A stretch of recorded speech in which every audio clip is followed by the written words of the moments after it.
क्या आप जानते हैं स्वर्ग की एक अप्सरा कैसे एक वानरी बनी और उसने एक महान पुत्र को जन्म दिया? ये कहानी है पुंजिकस्थला की, जो आपको भक्ति और कर्म की गहराई में ले जाएगी। स्वर्ग लोक की एक सुंदर अप्सरा थी पुंजिकस्थला।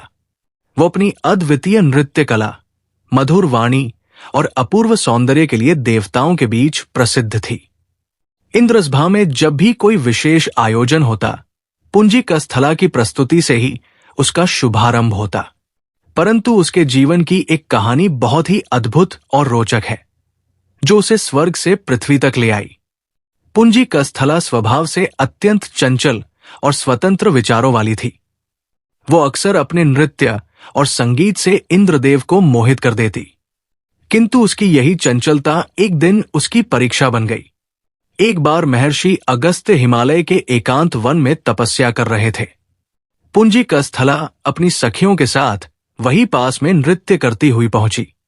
उनकी हंसी, गान और चेष्टाओं से ऋषि की तपस्या भंग हो गई।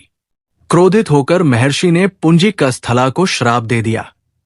हे चंचला, तुमने तपस्या भंग की है। अब तुम एक वानरी के रूप में पृथ्वी पर जन्म लोगी। ये सुनकर पुंजिकस्थला कांप उठी। उसने क्षमा मांगी और अपनी भूल स्वीकार की। महर्षि अगस्त्य शांत हुए और बोले, श्राप के साथ साथ मैं ये भी आशीर्वाद देता हूं कि तुम पृथ्वी पर एक महान उद्देश्य के लिए जन्म लोगी। तुम्हारा रूप वानरी होगा, पर कर्म दिव्य होगा। इस प्रकार पुंजिकस्थला ने पृथ्वी पर अंजना के रूप में जन्म लिया, एक वानरी कन्या के रूप में। उसने वानर राज केसरी से विवाह किया। तप और भक्ति के प्रभाव से, पवन देव की कृपा से अंजना के गर्भ से एक अद्भुत तेजस्वी पुत्र का जन्म हुआ, हनुमान। हनुमान, जो बाद में भगवान राम के परम भक्त बने।